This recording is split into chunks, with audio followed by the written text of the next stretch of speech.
ഒരുപാട് ആളുകളിൽ ബുദ്ധിമുട്ടും പ്രശ്നങ്ങളൊക്കെ ഉണ്ടാക്കുന്ന ഒരു അസുഖമാണ് വെരിക്കോസ് വെയിൻ. അപ്പം എന്തൊക്കെ കാരണങ്ങൾ കൊണ്ടാണ് വെരിക്കോസ് വെയിൻ വരുന്നത്, അതുപോലെ തന്നെ നമ്മൾ ഭക്ഷണത്തിൽ എന്തൊക്കെ കാര്യങ്ങൾ ഇൻക്ലൂഡ് ചെയ്താലാണ് നമുക്ക് അതുമൂലം ഉണ്ടാകുന്ന ബുദ്ധിമുട്ടുകൾ കുറയ്ക്കാൻ പറ്റുന്നത് എന്നതിനെ കുറിച്ചൊക്കെ നോക്കാം. ഒന്ന് ലോങ് സ്റ്റാൻഡിങ്, കുറേ സമയം നിന്ന് ജോലി ചെയ്യുന്നവർ, കുറേ സമയം കണ്ടിന്യൂസ് ആയിട്ട് ഇരുന്ന് ജോലി ചെയ്യുന്ന ആളുകളിലൊക്കെ വെരിക്കോസിറ്റി വരും. ഇങ്ങനെയുള്ള ആളുകൾ പകൽ സമയം നിൽക്കുമ്പം കംപ്രഷൻ സ്റ്റോക്കിങ്സ് യൂസ് ചെയ്യുക. ഇപ്പം ഒരുപാട് കംപ്രഷൻ സ്റ്റോക്കിങ്സ് അവൈലബിൾ ആണ്. ഉഴുന്ന് കഴിച്ചാൽ ഈ അൾസർ പൊട്ടിപ്പോവാനുള്ളൊരു ചാൻസ് ഒക്കെ ഉണ്ട്. പൊട്ടി അത് ഒലിക്കാനുള്ളൊരു ചാൻസ് ഒക്കെ ഉണ്ട്. അതുകൊണ്ട് ഉഴുന്ന് ഒഴിവാക്കുക, മുതിര ഒഴിവാക്കുക. എള്ള് രക്തം കൂട്ടുകയും പിത്തദുഷ്ടി ഉണ്ടാക്കുകയൊക്കെ ചെയ്യും, അത് ഒഴിവാക്കുക. ശർക്കര ഒഴിവാക്കേണ്ടതുണ്ട്. ചില പ്രോട്ടീൻസ് നിങ്ങൾ ഒഴിവാക്കേണ്ടി വരും. ചില ആളുകൾക്ക് പാൽ അലർജി ആയിരിക്കും. നമസ്കാരം, ഞാൻ ഡോക്ടർ ഭാഗ്യ, Q&B ഹെൽത്ത് കെയറിലെ ആയുർവേദ ഫിസിഷ്യനാണ്. പിന്നെ ഞാൻ നിങ്ങളുമായിട്ട് ഡിസ്കസ് ചെയ്യാൻ വന്നിരിക്കുന്ന ടോപ്പിക്ക് വെരിക്കോസ് വെയിനെ കുറിച്ചിട്ടാണ്. ഒരുപാട് ആളുകളിൽ ബുദ്ധിമുട്ടും പ്രശ്നങ്ങളൊക്കെ ഉണ്ടാക്കുന്ന ഒരു അസുഖമാണ് വെരിക്കോസ് വെയിൻ. അപ്പം എന്തൊക്കെ കാരണങ്ങൾ കൊണ്ടാണ് വെരിക്കോസ് വെയിൻ വരുന്നത്, അതുപോലെ തന്നെ നമ്മൾ ഭക്ഷണത്തിൽ എന്തൊക്കെ കാര്യങ്ങൾ ഇൻക്ലൂഡ് ചെയ്താലാണ് നമുക്ക് അതുമൂലം ഉണ്ടാകുന്ന ബുദ്ധിമുട്ടുകൾ കുറയ്ക്കാൻ പറ്റുന്നത് എന്നതിനെ കുറിച്ചൊക്കെ നോക്കാം. അപ്പോൾ വെരിക്കോസ് വെയിനെ കുറിച്ച് നോക്കുന്നതിന് മുൻപ് നമുക്കറിയാം, നമ്മുടെ ശരീരത്തിൽ ഹൃദയത്തിൽ നിന്നും ശരീരത്തിൻ്റെ പല ഭാഗങ്ങളിലോട്ടും രക്തം, അതായത് ശുദ്ധരക്തം പോകുന്നുണ്ട്. ഇത് ധമനികൾ വഴിയാണ്. അതുപോലെ തന്നെ ശരീരത്തിൻ്റെ പല ഭാഗത്തു നിന്നും അശുദ്ധ രക്തം നമ്മുടെ ഹൃദയത്തിലോട്ട് വരുന്നത് സിരകൾ വഴിയാണ്. അപ്പോൾ നമ്മുടെ കാലിൻ്റെ, അതായത് മുട്ടിന് താഴത്ത് കാലിൻ്റെ തൊലിക്കടിയിൽ വരുന്ന സിരകൾക്ക് വരുന്ന പ്രശ്നങ്ങൾ കൊണ്ടാണ് എന്ത് സംഭവിക്കുന്നത്, വെരിക്കോസ് വെയിൻ ഉണ്ടാവുന്നത്.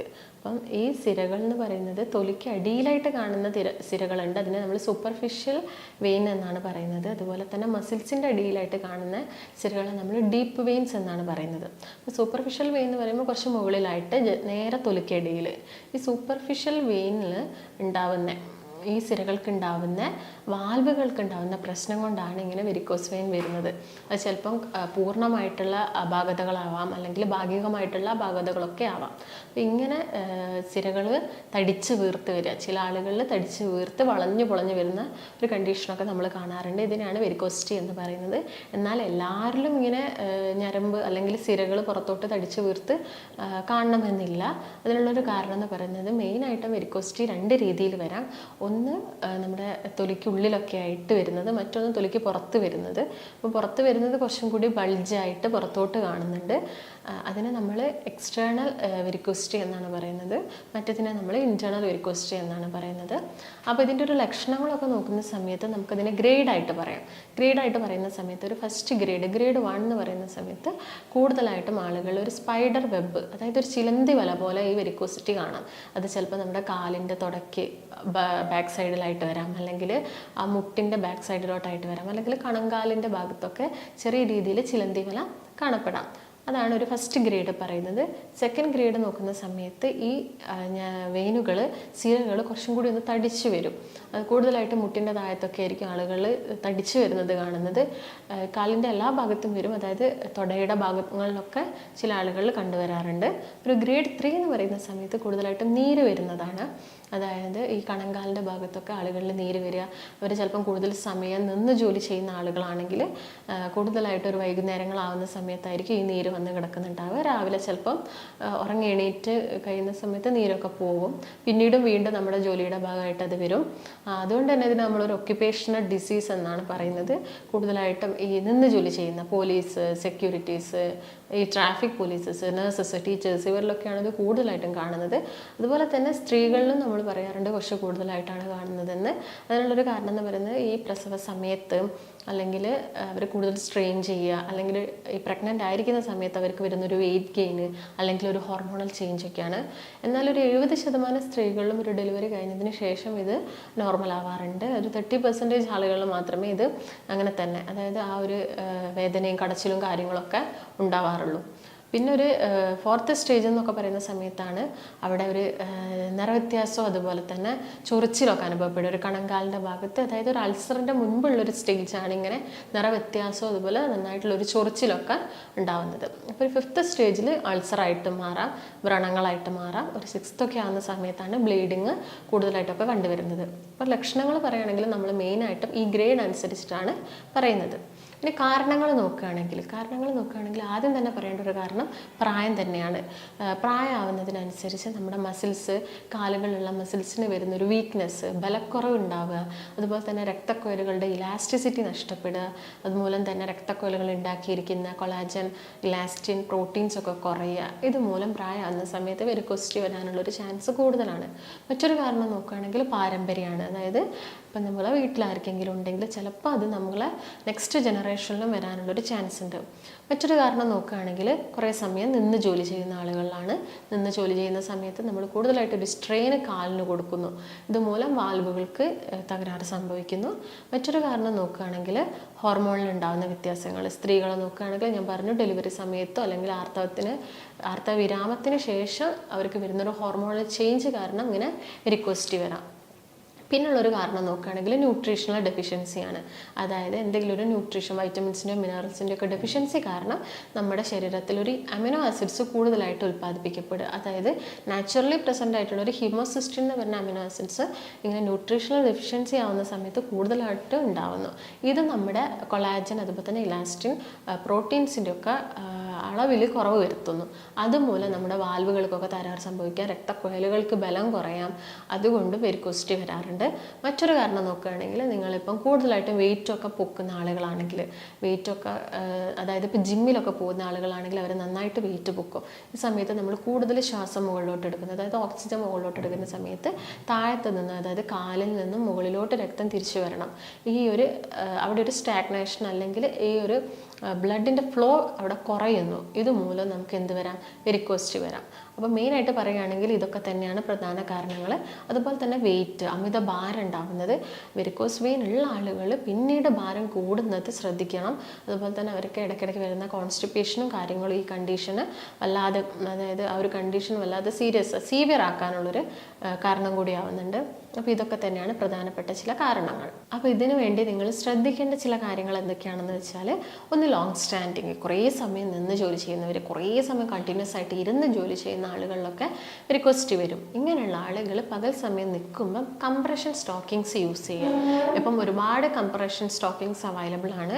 അത് മാക്സിമം പകൽ സമയത്ത് യൂസ് ചെയ്യുക. രാത്രി കിടന്ന് ഉറങ്ങുന്ന സമയത്താണെങ്കിൽ ബാൻഡേജസ് യൂസ് ചെയ്യുക.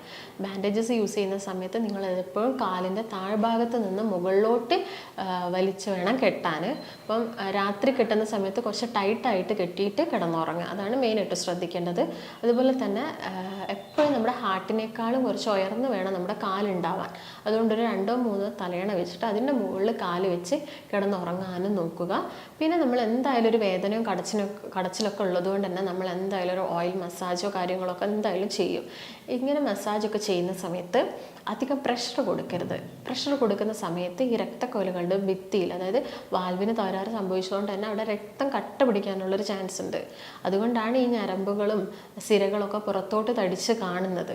അപ്പം നമ്മൾ കൂടുതൽ പ്രഷർ ചെയ്ത് മസാജ് ചെയ്യുന്ന സമയത്ത് ഈ കട്ടകളൊക്കെ അതേ ഭിത്തിയിൽ നിന്ന് ചെറുതായിട്ട് അടർന്നിട്ട് ശരീരത്തിൻ്റെ മറ്റു ഭാഗങ്ങളിലൊക്കെ പോയി പറ്റിപ്പിടിച്ചിരിക്കാം. അത് ചിലപ്പം സ്ട്രോക്ക് പോലുള്ള കണ്ടീഷൻസൊക്കെ ഉണ്ടാക്കാം.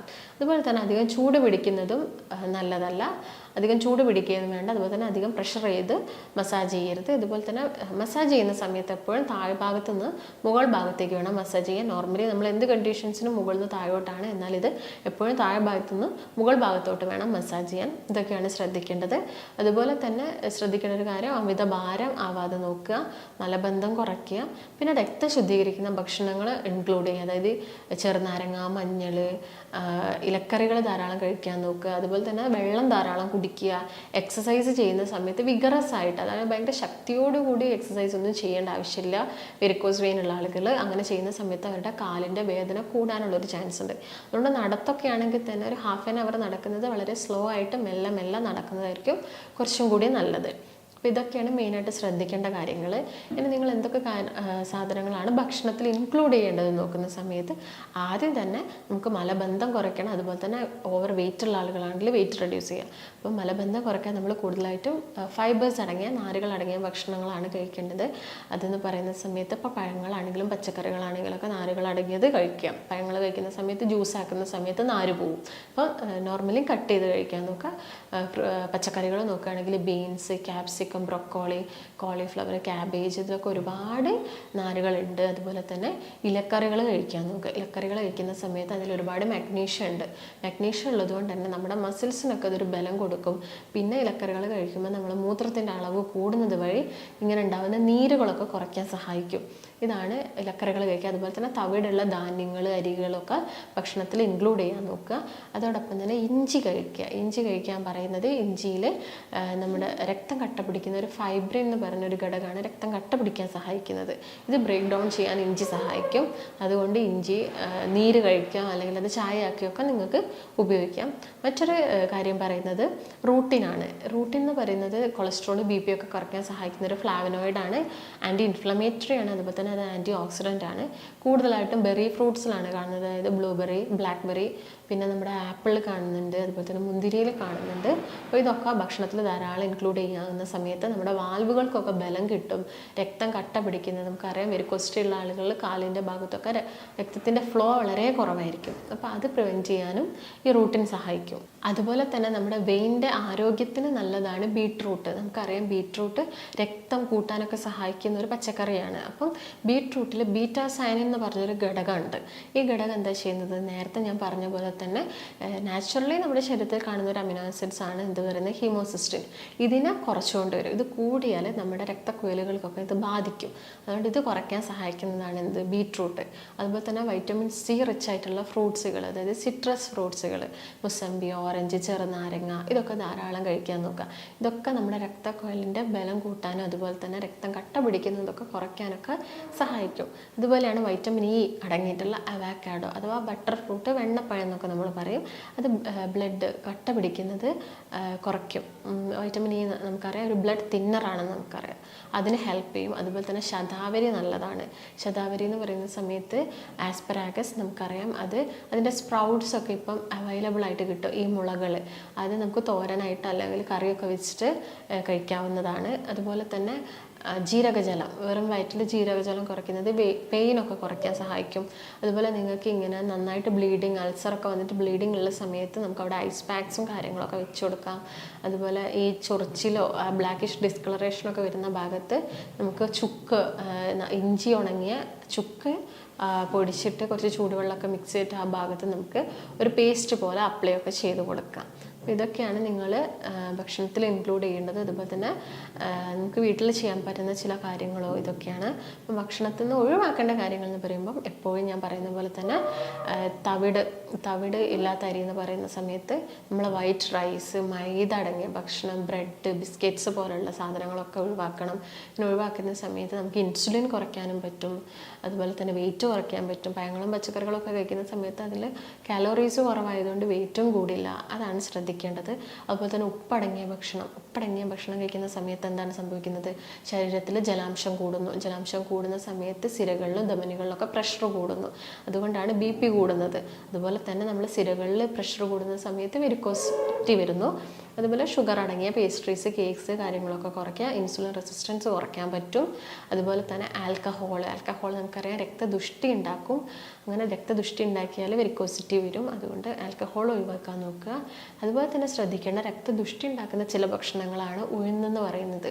ഉഴുന്ന്, മുതിരയൊക്കെ നമുക്കറിയാം. നമ്മൾ മഴക്കാലത്താണ് കൂടുതലായിട്ടും മുതിര കഴിക്കുക. ചൂടുള്ള സമയത്ത് പിത്തം കൂട്ടും മുതിര കഴിച്ചാൽ. അതുകൊണ്ട് തന്നെ രക്തദുഷ്ടി ഉണ്ടാവും. അതുകൊണ്ടാണ് മഴക്കാലത്ത് കഴിക്കുന്നത്. അതുപോലെ തന്നെ ഉഴുന്ന് കഴിക്കുന്ന സമയത്ത് ഈ അൾസർ ഉള്ള ആളുകൾക്ക് ചിലപ്പം ഉഴുന്ന് കഴിച്ചാൽ ഈ അൾസർ പൊട്ടിപ്പോവാനുള്ളൊരു ചാൻസ് ഒക്കെ ഉണ്ട്. പൊട്ടി അത് ഒലിക്കാനുള്ളൊരു ചാൻസ് ഒക്കെ ഉണ്ട്. അതുകൊണ്ട് ഉഴുന്ന് ഒഴിവാക്കുക, മുതിര ഒഴിവാക്കുക. എള്ള് രക്തം കൂട്ടുകയും പിത്തദുഷ്ടി ഉണ്ടാക്കുകയൊക്കെ ചെയ്യും. അത് ഒഴിവാക്കുക. ശർക്കര ഒഴിവാക്കേണ്ടതുണ്ട്. ചില പ്രോട്ടീൻസ് നിങ്ങൾ ഒഴിവാക്കേണ്ടി വരും. ചില ആളുകൾക്ക് പാൽ അലർജി ആയിരിക്കും. ഈ അൾസർ വരുന്ന ആളുകൾക്ക് പാല് ചിലപ്പം കംപ്ലീറ്റ് ആയിട്ട് അവർ ഒഴിവാക്കിയാൽ ചിലപ്പം ഈ അൾസർ കംപ്ലീറ്റ് ആയിട്ട് മാറും. അതുപോലെ തന്നെ തൈര് ഒഴിവാക്കേണ്ടതുണ്ട്. പുളിയുള്ള മോര് ഒഴിവാക്കണം. അപ്പം അൾസർ ഒന്നും ഇല്ലെങ്കിൽ നിങ്ങൾക്കിത് ആഴ്ചയിൽ ഒരു 1-2 തവണ തൈരൊക്കെ എടുക്കാം. അധികം പുളി ഇല്ലാത്ത തൈര് എടുക്കണം. അപ്പം ബാക്കിയുള്ള ദിവസങ്ങളിലൊക്കെ നിങ്ങളിത് ഒഴിവാക്കണം. ചിലപ്പോൾ ഇങ്ങനെ അൾസറുള്ള ആളുകൾ ചിലപ്പോൾ ചായ കുടിക്കുന്നത് വരെ ഒഴിവാക്കേണ്ടി വരും. കാരണം ആ ചെറിയൊരു എമൗണ്ട് പാൽ ചായയാണ് കുടിക്കുന്നതെങ്കിലും അതും അൾസർ ഉണ്ടാക്കും. അതുപോലെ തന്നെ നിങ്ങൾ ഈ ഷെൽഫിഷുകൾ മാക്സിമം ഒഴിവാക്കാൻ നോക്കുക. അതുപോലെ പകൽ സമയത്ത് കൂടുതൽ കിടന്നുറങ്ങുന്നുണ്ടെങ്കിൽ ആ ഒരു ശീലം ഒഴിവാക്കണം. കാരണം പകൽ സമയത്ത് ഉറങ്ങുന്ന സമയത്ത് ഈ വ്രണങ്ങൾ ഉണങ്ങാൻ കൂടുതൽ സമയമെടുക്കും. അതുകൊണ്ട് പകൽ സമയത്ത് കിടന്നുറങ്ങുന്നത് ഒഴിവാക്കുക. അപ്പോൾ ഇതൊക്കെ തന്നെയാണ് പ്രധാനമായിട്ട് ശ്രദ്ധിക്കേണ്ടത്. അതുപോലെ തന്നെ വ്രണമൊക്കെ ആകുന്ന സമയത്ത് നമ്മൾ ചൂടുവെള്ളമൊക്കെ ഉപയോഗിച്ചിട്ട് വ്രണം കഴുകി നല്ല വൃത്തിയായിട്ട് ക്ലീനായിട്ട് ഹൈജീനിക് ആയിട്ട് വെക്കണം. ഇല്ലെങ്കിൽ ഇൻഫെക്ഷൻസും കാര്യങ്ങളൊക്കെ കൂടും, അത് സ്പ്രെഡ് ആവാനുള്ള ചാൻസും അതാണ്. അപ്പം നമ്മൾ കൂടുതലായിട്ടും കാർബോഹൈഡ്രേറ്റ്സ് കുറച്ചുകൊണ്ട് മറ്റുള്ള ഭക്ഷണങ്ങൾ ഇൻക്ലൂഡ് ചെയ്യാൻ നോക്കുക. കാരണം വെയിറ്റ് കൂടരുത്, പക്ഷേ മസിൽ ബൾക്ക് ഉണ്ടാവുകയും വേണം. നമുക്ക് മസിൽ ബൾക്ക് കുറഞ്ഞാൽ നമുക്ക് ആ ഒരു വീക്ക്നെസ്സും കാര്യങ്ങളൊക്കെ ഉണ്ടാവും. അപ്പോൾ മെയിനായിട്ട് ശ്രദ്ധിക്കേണ്ടത് ഇതാണ്. പിന്നെ ആയുർവേദത്തിൽ കുറച്ച് അഡ്വാൻസ്ഡ് ആയിട്ട് അല്ലെങ്കിൽ നെക്സ്റ്റ് സ്റ്റേജിലൊക്കെ നമ്മൾ സ്ഥിരാവേദം പോലുള്ള ട്രീറ്റ്മെൻറ്റ്, അതായത് നീഡിൽ ഉപയോഗിച്ച് നമ്മൾ ആ ഒരു ഭാഗത്ത് പങ്ക്ചർ ചെയ്തിട്ട് ചീത്ത രക്തങ്ങളൊക്കെ ഒഴിവാക്കി ദൂഷിച്ച രക്തങ്ങളൊക്കെ ഒഴിവാക്കുന്ന ട്രീറ്റ്മെൻറ്റ് ഉണ്ട്. അതുപോലെ തന്നെ ജലൗകാവചരണം എന്ന് പറയുന്നത് അട്ട ചികിത്സയാണ്.